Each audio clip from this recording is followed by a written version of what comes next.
Hey everyone, so I wanted to film a slightly different video today, and that's about imposter syndrome, because I thought it would be something that I would have wanted to watch before I went to university or even whilst I was at school, because I'd never heard of it, and it was only after realising that a lot of people felt the same way that I started to be able to combat those thoughts in my head. And so today I just thought I'd have a sit down, have a cup of tea, and just have sort of a really casual chat about my experiences and some tips as to how you can tackle this if you are suffering from imposter syndrome.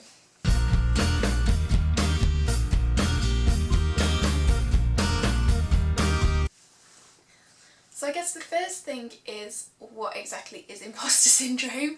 And to me, imposter syndrome is, I always felt like all of my achievements were a complete fluke, and that one day somebody would realise that I wasn't as great as they thought I was, and that my exam results were completely wrong. And I think something that highlights this is that on results day, when I found out I got into Oxford, I actually phoned up Worcester and asked them if they were sure. I didn't think I'd actually got in, and I think that a lot of people are quite surprised when they hear that. But it's true, yeah. I phoned up Worcester and said, it's Elle, and I've seen on UCAS that I've got in, but I'm not sure I have. Can you just confirm or deny that, please?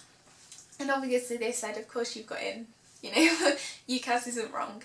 And so that was, I think that just really highlights to me what imposter syndrome is. But it wasn't just when I sort of was doing my A-levels and when I was at uni that this kind of started. I'd say it's so common around GCSEs and A-levels as well, and for me that really led to me overworking. I felt like any mock exams that I got, any parents' evenings where teachers had given me good feedback, it was all just a fluke, and they didn't realise that I was actually quite incapable and not as good as the people around me, and it meant that I would kill myself working, basically. And in some ways that was a good thing, because I probably wouldn't have got to Oxford and to the point I am now without doing that much work, but also it really hindered me, and by the time I got to my A-levels I definitely did burn out. I wasn't sleeping the night before exams, and ultimately I personally think that I could have got better results in my A-levels if I'd been healthier, if not the same results in my A-levels, but by taking more time off. I think as well I would always downplay any achievement, so even if I was happy about something I would then tell myself, oh actually it's not that good, like people have achieved so much more, you're still not going to get into these Russell Group universities because other people have got like better grades and more work experience and all this sort of thing. And so any time that I did achieve something I almost felt as though I was just kind of trying to like catch up to other people, when in hindsight I wasn't. I was in a perfectly fine position. All that Oxford wanted to see was that I was able to achieve 3 A's at A-level, and I had the capability to do that. So I would say it kind of got worse when I got to university, and I'm not saying that to scare anybody off university, because obviously this channel is all about encouraging people to strive to achieve incredible things, but I also want to be honest about my experience at university. And especially in my first term, I really felt like everybody else around me was so much better.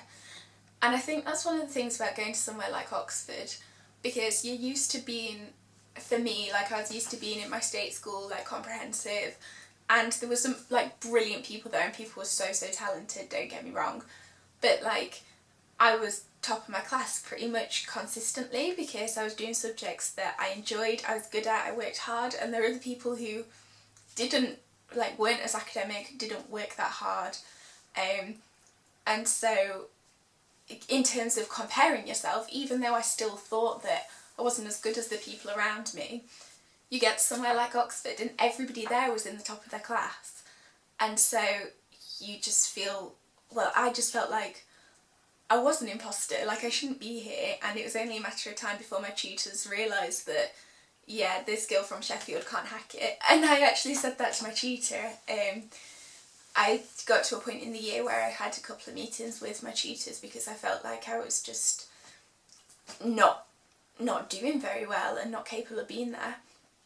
And I said, I feel like I'm just the girl from Sheffield who can't hack it.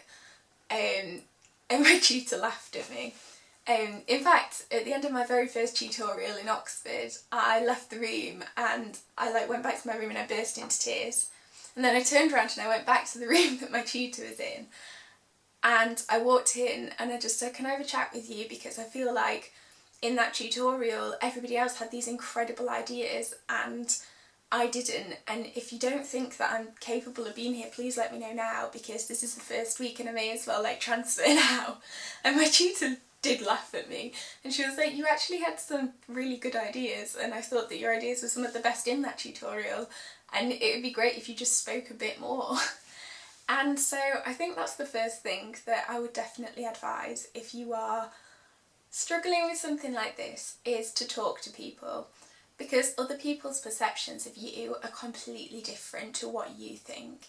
And at the end of the day, even though you can always say what other people think doesn't matter, to some extent it does, because it can actually be a more accurate reflection of yourself. So for example, I thought that everybody else was so much more intelligent than me, and yet when I actually started speaking to them more openly and got to know them, a lot of people said that they found me quite intimidating because I did a lot of work and they felt like I was getting way better marks than them.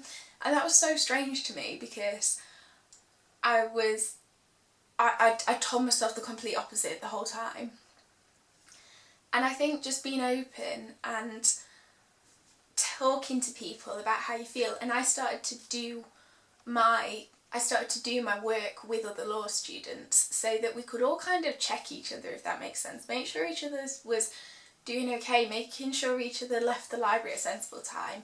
You know, for example, myself and one of the other law students, especially when it got to around exam time, we would say to each other, okay, we're leaving at 8 o'clock and we're going to go for a run.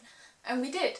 And we went for a run and we cleared our mind and we had a vent about anything and it was fine. And I think sometimes I have to keep saying to myself, like, even if I was at the bottom of the class, being at the bottom of the class in Oxford, that's still pretty good. Like, it's still fine. But yeah, it's true, like, I still feel like I shouldn't be in Oxford. And I'm not going to lie about that. I still feel like I shouldn't be there. I still feel like I don't deserve to be there. That other people are better than me, that I need to work really hard. But I then have to remind myself that I don't actually have any evidence to support that. I really don't. Like, my exam results last year were good, and that's something that's difficult for me to say. Like, I hate saying, oh, my exam results were good, because to me that almost seems cocky, but like, my exam results were good, like they were fine. And I think speaking to my tutors especially was really important in this whole process. I have some brilliant tutors, and I just was honest with them, and they helped me so much, and they told me what they thought and how they thought I was doing. And I did that at school as well, and that did help, because I think that when you hear it from someone like a tutor or a teacher and they've been through the process themselves, and then they've also seen probably hundreds of people go through that process, and if they tell you you're doing okay, they're not going to just say that for the sake of it. And that's something that took a long time to get into my head.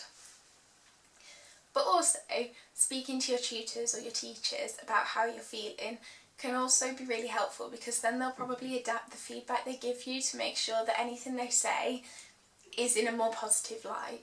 Because, for example, some people are totally fine with getting a comment on their essay that says, you know, this wasn't very good in this place and that sort of thing. But if they know that you're somebody who works super hard and